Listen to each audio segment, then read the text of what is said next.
Rahim. Assalamu alaikum. Ji ayanu, bakhair agale, ni hao, tunashumme, washwale.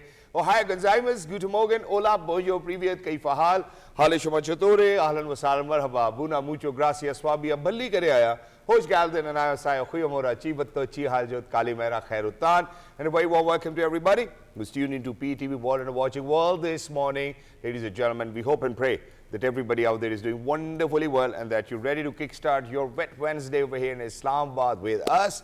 I'm really lucky that I've been joined by my wonderful colleague who happens to be Miss Eesha, Rehan. I happen to be Shehzad Khan. Ladies and gentlemen, first things first. Hello Eesha, assalamu alaikum. How are you feeling today? Wa alaikum assalam, Shehzad. Thank you for the wonderful introduction, and I feel absolutely great, especially because Islamabad has been captivated and engulfed in a blissful monsoon spell of drizzling since the morning. Exactly, and not just that, while I was commuting to work today, there's this one thing which I felt, and I always feel it, by the way.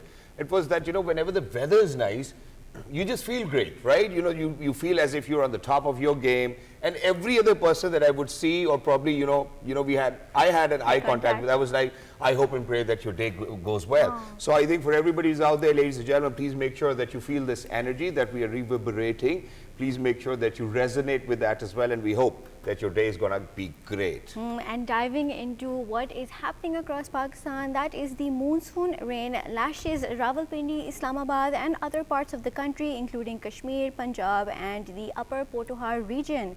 According to the Met Office, few heavy falls are also expected to drop during the day in the next 24 hours. However, hot and humid weather is predicted in most parts of the country during this period.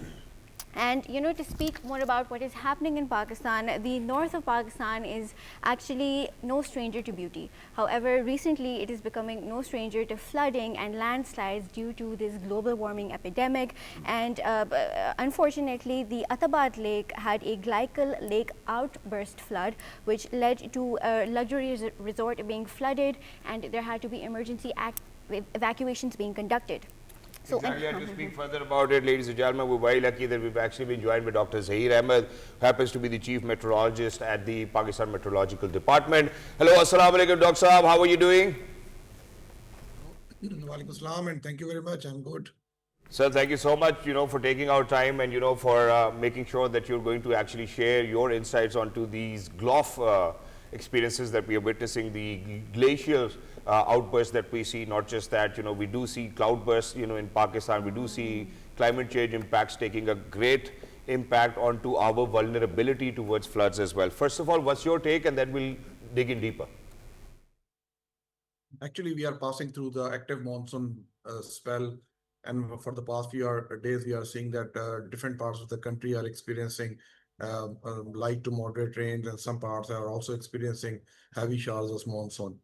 During next 2 to 3 days, we are going to experience a bit of subdued monsoon rainfalls. But then again, from the weekend, the monsoon is going to be again active, and we will see a lot of rainfall in coming days as well. As far as monsoon rains are concerned, they are good for recharging of the rivers, flow of the rivers, recharging of the subsurface waters. Our dams are refilled. But unfortunately, there are some hazards which are also associated with monsoon rainfalls. They are like flash flooding and the urban flooding. And in the past few years, we are seeing that in our metropolis cities like Lahore, Rawalpindi, Islamabad, Karachi, short spell of heavy rainfalls produce urban flooding. So monsoon rainfalls and those hazards also go side by side. Exactly, but Dr. Saab, in addition to this, there's another phenomena that we are witnessing around this time as well, and it's because of climate change and global warming, and that's the phenomena of GLOFs. Now, imagine that if we are to speak about GLOFs as well, other than the monsoon rains that we are experiencing as of now, for the glaciers to melt and then come down in form of water is something that I think makes our infrastructure a lot vulnerable. What do you have to say about it? Is it only climate change contributing towards it, or is it global warming? What's your take? Yeah, actually, climate change is caused by the global warming. So as the temperature of the atmosphere is rising, we are seeing that the normal pressure patterns, the temperature patterns over the region have changed. For that reason, the extreme weather events, be it be extreme rainfalls, heat waves, floods, the frequency of these extreme weather events is also increasing. Not only the frequency of these weather events, but the intensity of these weather systems is also increasing. The areas which are engulfed by these extreme weather events is also increasing. So this is not happening only in Pakistan, but it's all over the world, and it's a global phenomena that which we are experiencing, that due to the rising temperatures, the climate change is taking place, and due to the climate change, we are experiencing the heat waves. As you have also mentioned, gloves are glacial lake outburst floods.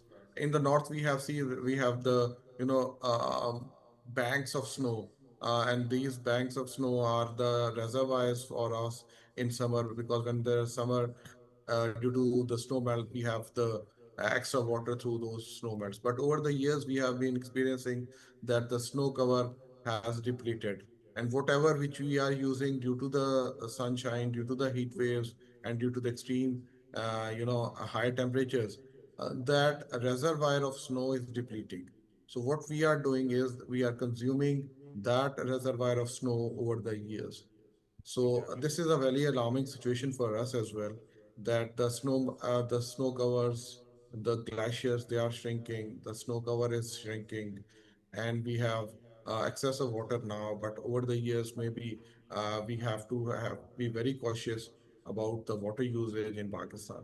Exactly. And Dr. Saab, not just that, I think in addition to this, let's speak about how the cycles have changed over time because of climate change. Now, imagine that just yesterday I was in conversation with my parents, and they used to tell me that, that monsoon or pre-monsoon rains would take place somewhere towards the end of July and August, where we would experience humidity and whatnot. What's the reason behind the change within the cycle now? Imagine even agriculture will be impacted because of it. Do you think that it is only to be blamed at climate change, which obviously as humans have contributed towards? Actually, the climate change is a very complex phenomenon. One part of this whole cycle is the climate change. The other factors may be our lifestyle as well. We have to change the lifestyle as well. What is causing the climate change, the rising in temperature. So there are two aspects of the for the climate change, that is mitigation and adaptation. Once we have for a long-term plan, we have to go for the mitigation plans. We have to cut down the emissions and all those things. The other thing is that what you are calling out, that is adaptation. Due to the what you have said, that the monsoon cycles are changing, the weather patterns are changing. So we have to adapt to according to those changes. Be it our farmers, our planners, even infrastructure developers. So what we have to do is to adapt according to the climate change, what is happening. That are the new normals now. So we have to get used to it, and let the people know as well that the frequency of extreme weather events, the extreme, be it be the heat waves, rainfalls, flash floods, they are going to increase over the coming years. And the major contributor is the climate change. And but we have to adapt according to those patterns which we are experiencing nowadays. Exactly. And Dr. Saab, sitting over here, now I'm trying to think, okay, if that's what we're going to experience in the coming years, and we are experiencing as of now as well, you have seen how in previous years we have experienced losses of $40 billion in terms of infrastructure. Now, what do you think, in your sane mind, would be the solution for our local governments or the federal government to move ahead with knowing that how vulnerable Pakistan has become to climate change? That why I told you earlier, that the two aspects, the adaptation and the mitigation. We have to adapt according to the new changes. And we have to enforce those laws which are there, to let the people know that the patterns have changed. The rains are going to be more ferocious. The heat waves, they are going to be more intense. So we better get used to all those things. And we have to change the lifestyle as well. Let's say if there's going to be a heat wave period.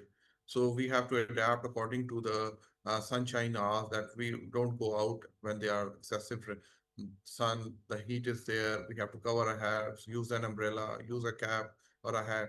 Similarly, when we are in the monsoon period now, but like now, we have to adapt that the rainfalls are going to be more intense. They are going to be more spells of heavy rainfalls in short period of times, and we can experience longer periods of flash flooding. So all these things, they are to be inculcated or to be to the people, that those normals are going to be stay with us in maybe in the rest of our lives. Thank you so much, Dr. Saab, for being with us. Lovely to be in conversation with you, and thank you so much for shedding light on how we really need to kind of adopt to the new normals, where flash flooding, ladies and gentlemen, or urban flooding or gloss phenomena will actually be there, for us to kind of experience. But while we were talking about it, Eesha, there's another important aspect that I would want to share. Now, imagine that just yesterday I was in conversation with a friend of mine, and that too he's living in England or Great Britain, and the temperature yesterday over there was 31 degrees centigrade. And as a matter of fact, because I've lived over there myself, I do know, because there's lesser pollution over there, that sunlight actually makes you feel like as if it's 40 degrees centigrade. So, kind of, because we've spoken about Pakistani weather, let's speak about how weather is. Yes. So the heat wave is continuing its grip on Europe as rescuers evacuate 50,000 people in western Turkey, where wildfires were raging. France issued a red alert. The highest extreme heat warning in the southeast of England have been reported, as temperatures could reach as high as 35 degrees Celsius as today. In France, a red alert, the highest extreme heat warning, took place in 16 departments, including in Paris, where the top of the Eiffel Tower was also closed. 2 people have died in Italy as temperatures soar, and parts of Portugal and Spain have recorded their highest ever June temperatures this week, as the mercury hit a 46 degrees Celsius. The heat wave continuing its grip in Europe has been very devastating. It actually feels like we're not talking about weather patterns and weather temperatures. It feels like we're talking about our oven preheating settings, because the temperatures are so high. Exactly, and not just that, Eesha, I think, speaking about it, as Dr. Saab just mentioned, that, that these are going to be new normals. And it's not just Pakistan, where we're going to experience it. It's all over the globe, and we've contributed to it, and we really need to change. But while we're talking about it, there are a few things which we can help. But there are a few things which we cannot. For example, rain, climate change, and all of these things, we really need to kind of adopt to newer normals. But we need to make sure that our practices are more sustainable in days to come. But imagine that there are things which a government would put in place, for the people, and which is not really in favor of the people. And I've got such a story to share with our audiences who are out there, that the massive brain drain in India is clear evidence of Modi government's failed economic policies. And their report pointed that under Modi's leadership, India's skill class is weakening day by day, and Indian government's prioritization of Hindutva policies is damaging national development. The report said Indian elite are preparing to move abroad with $26 billion in wealth and head into countries like the UK, the US, and the UAE. Despite India's economic growth, the exodus of the elite reflects a lack of confidence in the country's economic policies. In recent years, Modi's rule, corporate tax burdens, regulatory pressure, and political instability have caused deep anxiety among capitalists. Now, imagine that this is a problem which they have inflicted onto their own people by the policies that they have introduced. And it's unfortunate to see what Indian people have to go through because of fascist Modi's India regime. How unjust and very saddening. But, diving into what has been the hot topic around the globe, that is the Elon Musk and Trump dispute that has been spreading all over social media. The former allies Donald Trump and Elon Musk are now openly feuding on social media over controversial tax cut and spending bill. Elon Musk criticized President Trump's sweeping legislation, vowing to oppose lawmakers who backed it, despite the campaigning on reducing government spending, calling it the bill of utterly insane and destructive.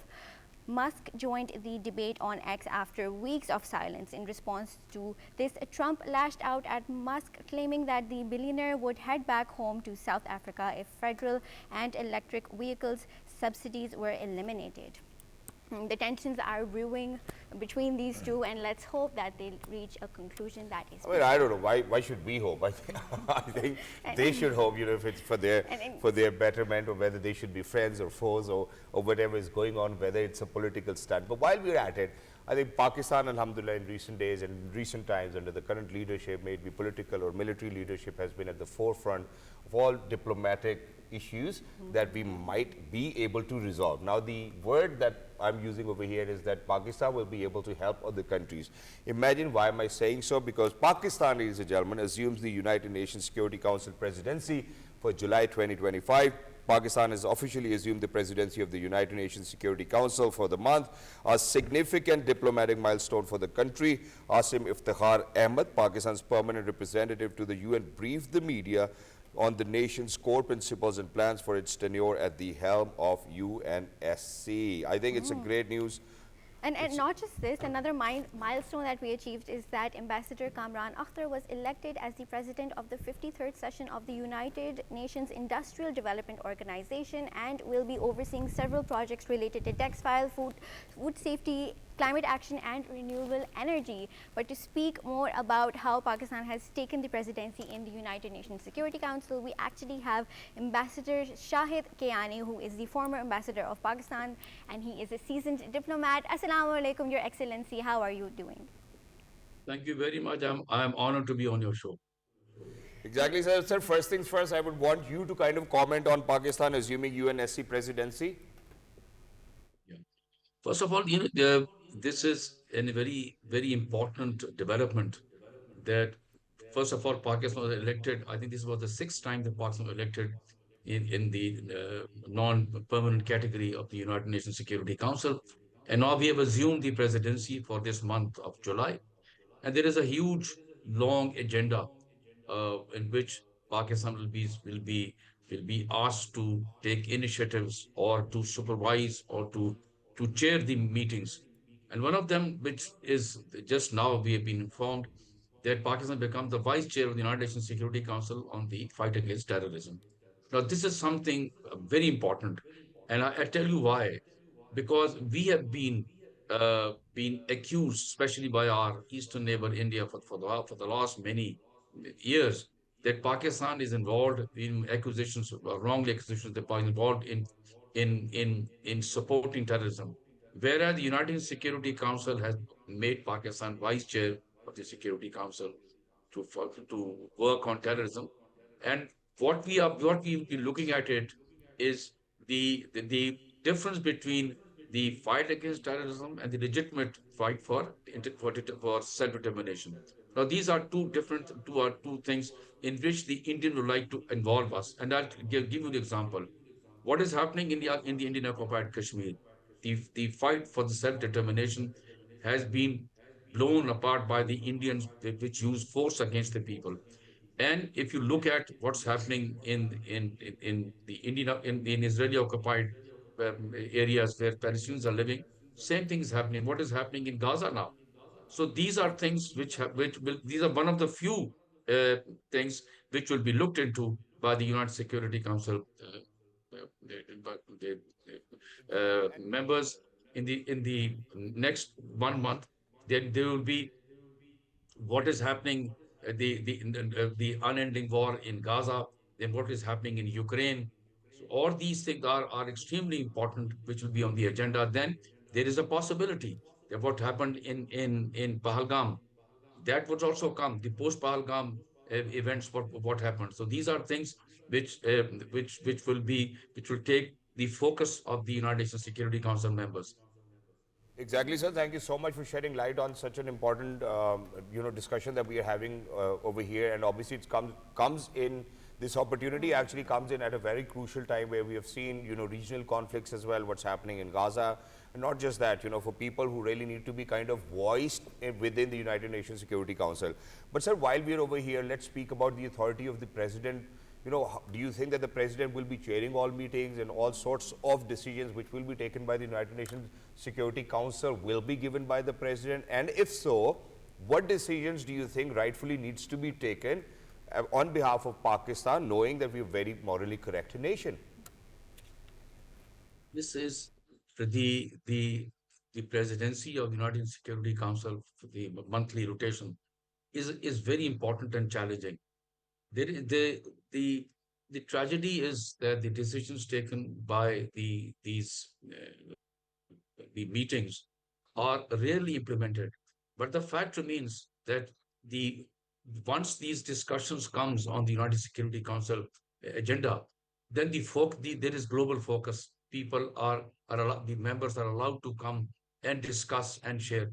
And there may be a possibility, I'm not very sure, that there may be unanimity of especially of the permanent members on these issues. For example, these burning issues are two very important at this time, is what's happening in Gaza and what's happening in Ukraine. Are unending wars, which has caused immense human loss and physical destruction. If you look at Gaza, where people are not even allowed to once the food assistance comes into Gaza, the trucks they're attacked by the Israelis. About more than, meaning just about few days back, there was about 12, 1,300 children have died of malnutrition. So these are very important things on which my own that the members, the United Nations Security Council members should put aside their political differences and focus on or to end this human misery of ending the wars. Let people breathe. Let people live. This is one of the cardinal principle of United Nations that allow people to live and lead their own lives. Exactly. And sir, while we are at it, or we are at these crossroads as well, where we're talking about the challenges, what do you think are the key challenges which Pakistan anticipate addressing during its presidency, particularly concerning international peace and security? First of all, will be the the fight against terrorism. This is extremely important. Ending conflicts, ending the what you call upholding human rights. These are three. Climate change is another one, which has caused the suffering suffering of people. If you look at what's happened in the floods in Pakistan or what's happening all around the world, what is happening? The focus of global focus on climate change, ending war against ending the upholding human rights and ending these so-called war against terrorism, which is being uh, fought in Indian occupied Kashmir or in Gaza. We have been for Pakistan, we've been fighting a war against terrorism for the last many decades, and human lives have been lost. The colossal economic loss has been there, and we've been focusing. And this one, the the, the election of Pakistan as vice chair is a testament to what Pakistan has been saying. This is a war of narratives. Our narrative has been accepted. I'll give you the battle of the narratives. We've been saying for a very long time that we are a victim of terrorism. So these are things. There may be a huge list of kind of topics which will be discussed or subjects will be discussed in your Security Council as it moves. The challenge will be because Pakistan has to remain neutral. Now, we have Ambassador Asim Iftikhar. This was all explained very, very well by you, and we're very excited to see Pakistan take a stance on all the issues that you mentioned. But I want to dive into how you touched on the Pahalgam incident, the post-Pahalgam incident, and how Pakistan was at the forefront of diplomacy at that time, and how Bilawal Bhutto Zardari's truth-sharing mission actually helped restore Pakistan's peace and balance in the region. So please, could you shed some light upon that? And are we going to speak about Indus Water Treaty, which stands in abeyance? I will speak on both. It's an excellent topic which you have shared. In this was a battle of narratives. Right from the moment the Pahalgam incident happened, it's a battle of narratives, and the truth had prevailed in the end. When this very tragic event happened in Pahalgam, we were the first ones to condemn what has happened. And then we asked for an international investigation to take place. This was not accepted by the Indians. They kept on accusing Pakistan. So the battle of narratives was that and as we kept on saying that we have nothing to do with it. And then the Indian sent its own delegation led by a very well-known parliamentarian, Mr. Shahid, and they went to 7 regions. And we sent to 3 countries led by former Foreign Minister, Mr. Bilawal Bhutto. Now, what happened was, in all these 7 regions where India went, their narratives were not accepted. In Colombia, they had a very big tiff with the Colombian government on the issue of Kashmir. So, and then the Bilawal Bhutto went to United Nations in the United States, He went to London, and then he went to the European Commission headquarters in Brussels. The battle of narratives was that Indian narratives was not accepted. The people challenged what they were saying. In our narratives, led by Mr. Bhutto and his delegation of former foreign ministers and senior diplomats, it's their narrative was accepted. And as they say, the truth prevails. So what has happened is that Indians' image in general and Prime Minister Modi's in particular has been damaged.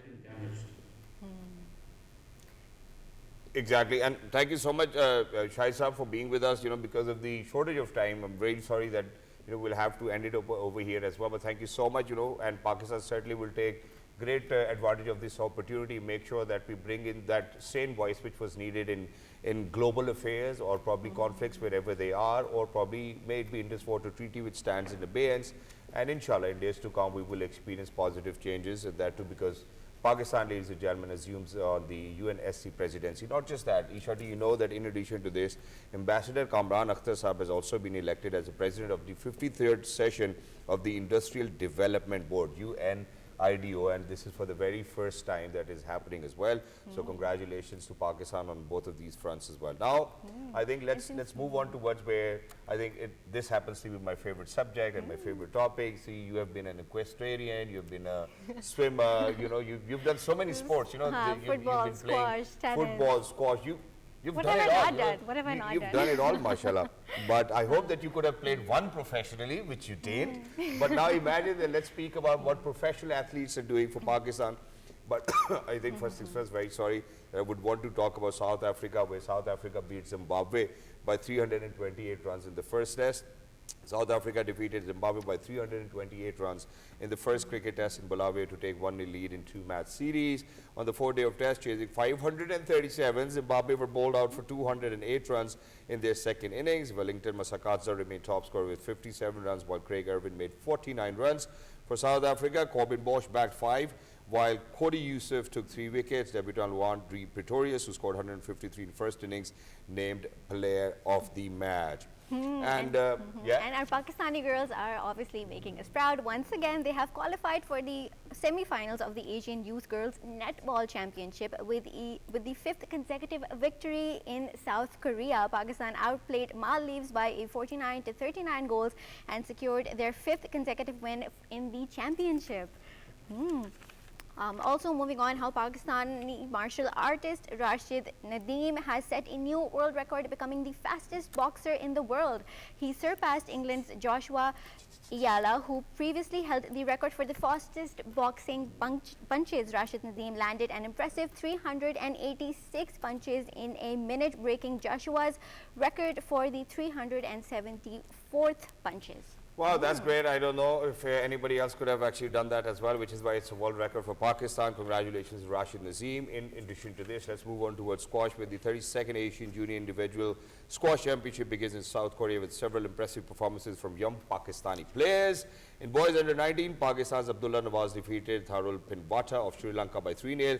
Meanwhile, Anas Ali Shah outplayed Indonesian Muhammad Razka Suleiman by 3-0, and Muhammad Umar Arif triumphed 3-0 over Hong Kong's Lau Pakistan to India boys under 17, while Noman Khan and Ahmad Rehan won their matches in boys under 15. In girls under 17, Mary Shelley defeated Korea's Yeona Kang 3-0. Sari Shelley beat Macau's Chao Chian in girls under 15, and Manu Ali won against Thailand's Prini Parha in girls under 13. I think that's great, and a lot of great news. And I do know for a fact, Eesha, that ever since that this government has taken over, they have put primarily, they have focused on sports, and Pakistan has been doing great. So may it be Noor Dastagir Bhatt, may it be our Olympian Arshad Nadeem, may it be our Pakistan cricket team doing wonders. Well, that's debatable, but other than that, may it be squash, may it be netball. I think Rana Mashood Saab has done a great job as well, and the government has done a great job to bring the attention of the youngsters towards sports and how we have been given support by the government. And they have been backed up, and they are shining our names, and they will continue to do so. But however, at the first half of our segment, we discussed how the rainfalls and monsoons are enveloping Islamabad and Pakistan. But to speak more about what they bring with us, so they do not only bring light trickles and dusty spells, they also brew storms of infectious diseases with themselves, whether it be waterborne diseases, or whether it be land-borne diseases or mosquito-borne diseases. Exactly. Which I is mean, why to imagine have, that, at this, within this time of, year, monsoon, we do experience how there's so many lizards at our places, unfortunately, too many mosquitoes, too many moths. There's All so kinds many of things, bugs. and all of these things can actually cause a lot of bacterial infections. And to speak about it, we're very lucky that we've been joined by Dr. Syed FAISAL Mahmood, who happens to be an expert on infectious diseases. Hello, Dr. Saab. Assalamu alaikum. How are you doing today? Good morning. Walaikum Assalam. Very well, thank you. Thank you so much, Dr. Saab, for joining us. Wonderful to have you. So, Dr. Saab, it's your time now. Go ahead. Let us know what can happen during this time of the year where we're experiencing monsoon rainfalls. So when monsoon happens and there's rainfall, there are actually two different types of diseases we think about. One is, as you just mentioned, diseases spread by mosquitoes. So we know that after rainfall, we will see an increase in mosquito numbers. And in a couple of weeks, we're going to start seeing a surge of malaria, followed by dengue towards the end of the year. But more acutely, currently, what we expect to see is an increase in things like typhoid, cholera, diarrhea, hepatitis, which is what we see when we have unboiled or dirty water coming in our food supply. Exactly. And not just this, would you shed some light upon how drinking water is affected, especially during this humid and tough climate time? So drinking water is the main key driver of how all these infections spread. And because there's puddles of water everywhere, which can get mixed in our drinking supply or water supply, which may not be well chlorinated, this can come into our food. So now there are a couple of things which we have to be careful about is at home, obviously, we should always boil our water. And if using filtered water, make sure the filter is very meticulously maintained. But when you're eating outside, make sure you don't have things which may have unboiled water, that things like chutneys or salads, raita, lassi, ice, all of these things may have unboiled water in them. So you want to avoid eating them outside. Dr. Saab was saying that because during rain, we all feel like having pakoras and samosas and chana chaat and golgappes and whatnot.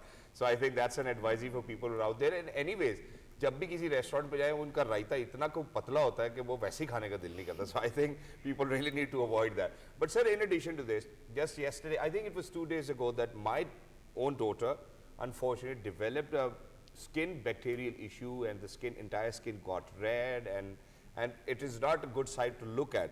How do you think that this weather actually has an impact on our skin as well? So just before that, coming back to the pakora, remember having pakoras and samosas are safe. Not the healthiest, but safe because anything that's hot and cooked is safe. All the bacteria die.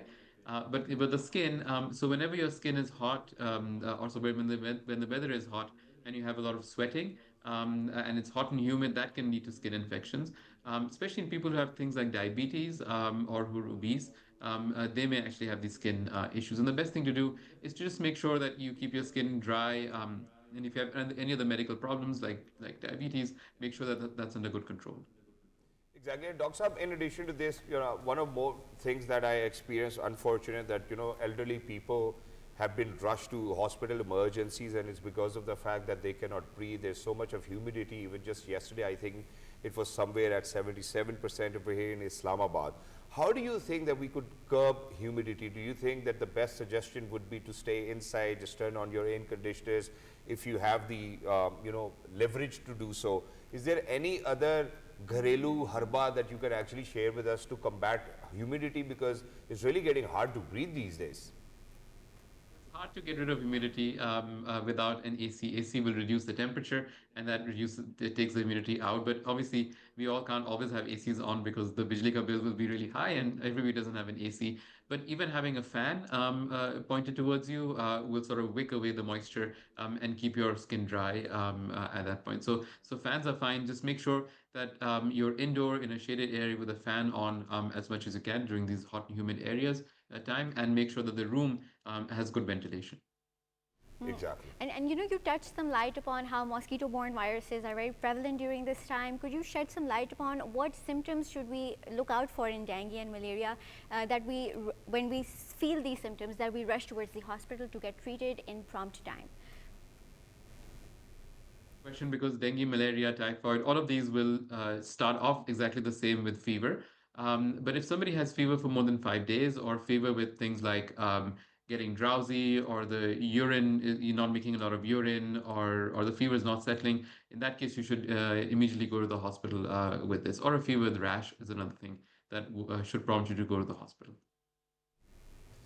Exactly. And Dr. Saab, in addition to this, where we're speaking about all of these illnesses, unfortunately, there's one thing that is very prevalent and is getting stronger every single year whenever we come back to it, and it's the viral diseases or illnesses or infections. Now, unfortunately, what happens is that every time that you go to a doctor with a viral infection, the doctor does not know whether what it is, so he or she will simply label it, oh, ji, aapko viral ho gaya.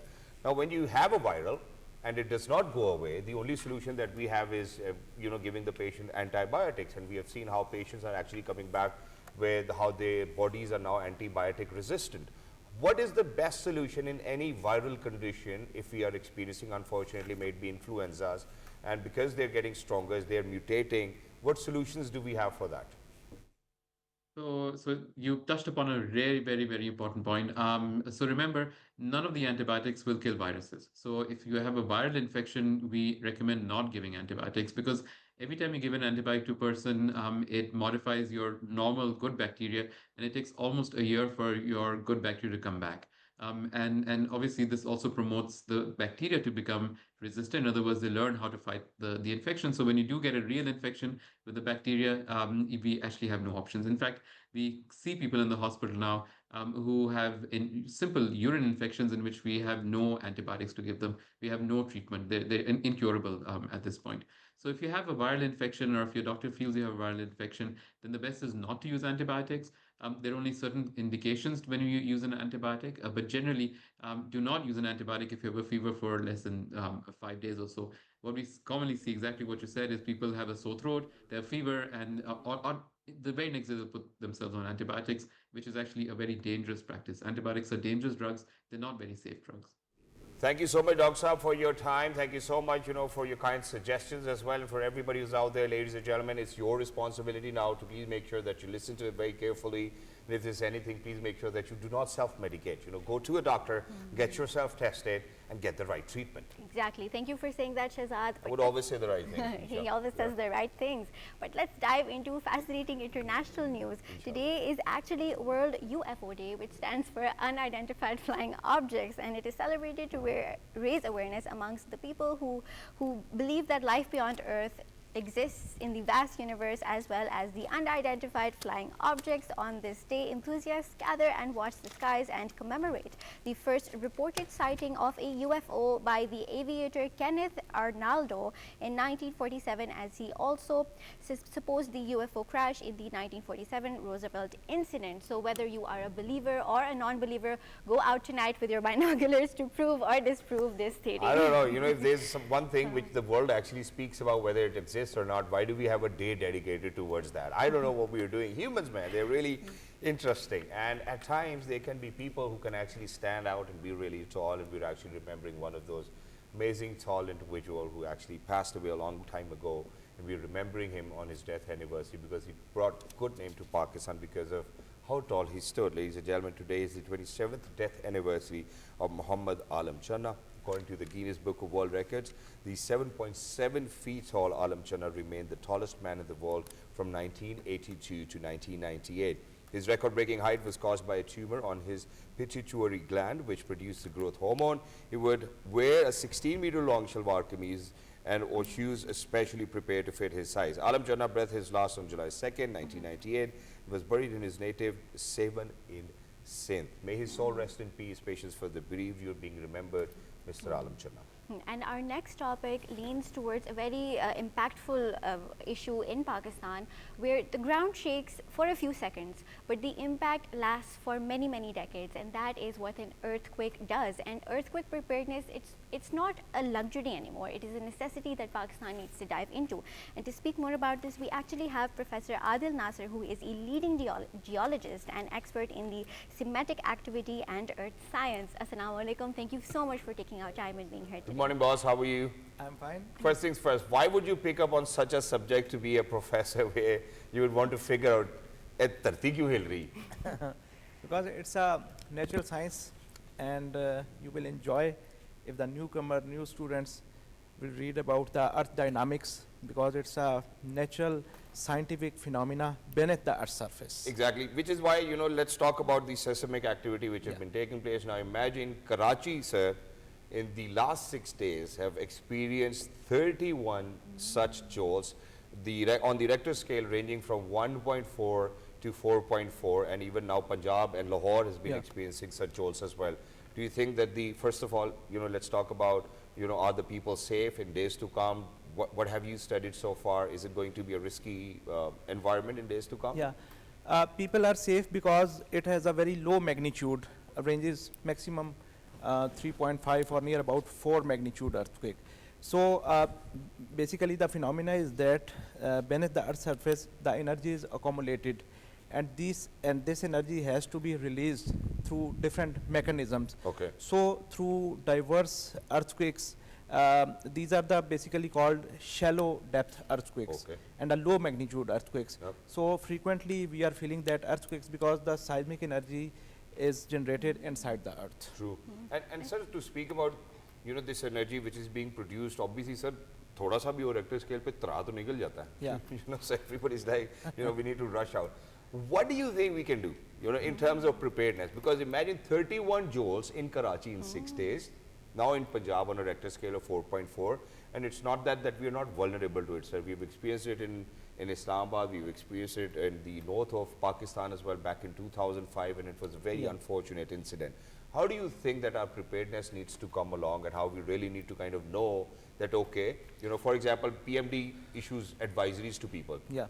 Can there be a department saying that there'll be an earthquake in 2 to 3 days and everybody needs to kind of hold their ground? Yeah, let me tell you, recently Geological Survey of Pakistan has organized an international conference on geological hazard in Okay. Islamabad. All right. An American scientist named as Roger Beller, he, according to his research, he has also predicted earthquake in 2005. Okay. And same, we have experienced that earthquake. Now, at the end of the conference, in the conclusion session, he has recommended that there are some energy generated inside the earth, and we can experience a very high magnitude earthquake which has magnitude approximately 8 or 9 on the Richter Richter scale. scale. So That's it's a very massive. alarming situation inside the Islamabad, because he told that before 1000 years ago, Texla has experienced a huge earthquake, and that was the other side of the Margla Hills. Now on the right side of the Margla Hills, where Islamabad is located, we can face a huge magnitude earthquake which can destroy all the buildings in the Islamabad, and it will be the mega disaster. In days to And come? Yeah. Allah se dua karte hain phir. And this is very devastating to hear. And talking about buildings, most buildings in Pakistan are not equipped to be earthquake resistant. So what steps are being taken place to uphold this? Yeah, because lot of buildings in Islamabad, typically in the other cities of Pakistan, are vulnerable, because government of Pakistan, and we have already early warning system through Pakistan Meteorological Department and National Disaster Management Authority. But fact of the matter is, we are habitual to misuse the resources or casual attitude, so this will lead us to face a major disaster. True. And we really need to be kind of prepared as well. And sir, because you mentioned about that professor and that unfortunate might happen in Islamabad, and we really need to pray to Allah Almighty that please make sure that you avert such a tragedy. What do you think, in how many days can we calculate that, okay, that this might happen in between the window of these days, for people who are listening from Islamabad, Yeah. could actually think about it and be ready? This is a very natural scientific phenomena. We cannot predict an earthquake. Even in the world, a topmost scientist from US, from Germany, Japan is, most prone area related to the earthquake, where we have almost wooden structures. So there is no as such scientific research in the world which can predict earthquake even few minutes ago. Okay. Alright. So it's a. So I think all we need to do is keep an eye out on the birds, because they get to know about it beforehand. So if you see all the birds all of a Flying sudden away. flying or chirping, or if you have parrots and birds in your house, they would start to make noises very quickly. So I think that's Exactly. one go-to for everybody who's out there, that an earthquake is So coming. follow the instincts of the Yeah. animals. But you know, since we cannot predict when the earthquakes are going to take place, what 3 actions and steps can you tell us to take place when an earthquake is happening? So for all the people watching, what are the 3 steps can that tell you we one. should do? Yeah, And- you just need to get under the table, just like Yeah, this. So, exactly. Hide under so the you table? go under the Okay, table. okay. Yeah, So you Zal really is need to doing a take cover. demonstration for us. For everybody, if God forbid if Yeah. it's an earthquake, take Get cover. cover. under the table. That's something that I Exactly. learned in my Yeah, school. and- But the And rest what is are the something. other Go 2 ahead. precautionary steps that you we should need be to aware of? you need to save yourself beneath the beams of the building and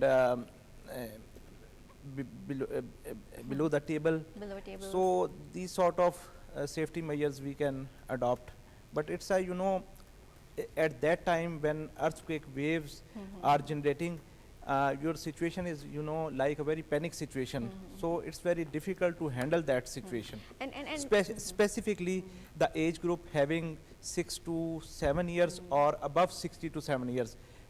they are the most vulnerable, of Yeah, course. exactly. And speaking more about this, most of the cities in Pakistan, they lie on fault lines. So Yeah. what can you name these cities, and how can they take precautionary steps to avoid? Yeah, Islamabad is also located at the fault line, yeah. and specifically northern areas of Pakistan.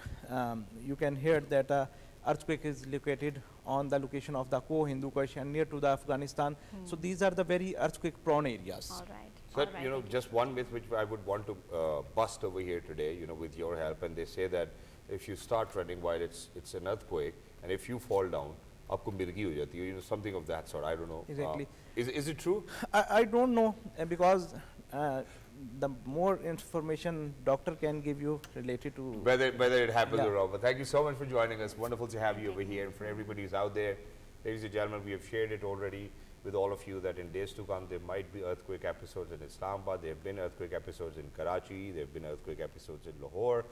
Please make sure that you keep an eye out for that as well. And there are particular ways, stand under the beam or probably the door beam as well, or probably take shade under the table and stay safe. But very quickly now, while we're talking about all of these How issues, the there's one earth thing keeps that we revolving, life keeps going on, which is why children need to be celebrated and their birthdays need to be celebrated, which is why a very happy birthday to Hiba Fatma, who is turning another years old and she looks so adorable, and I hope she has the best day. May her parents and she be blessed throughout all her life, and may she live a very, very fulfilling life. Ameen, Ameen. Allah going to see bahut achhe kare. And for everybody who's out there, ladies and gentlemen, for each and every one of you celebrating their birthday today, a very happy birthday, happy Hajj day. Make sure that you chase all of those goals and whatever aspirations that you have. And please make sure that you remember Allah will all the taqwa. Until next time, look after yourselves. 1, 2, 3. Good morning. Have a great day.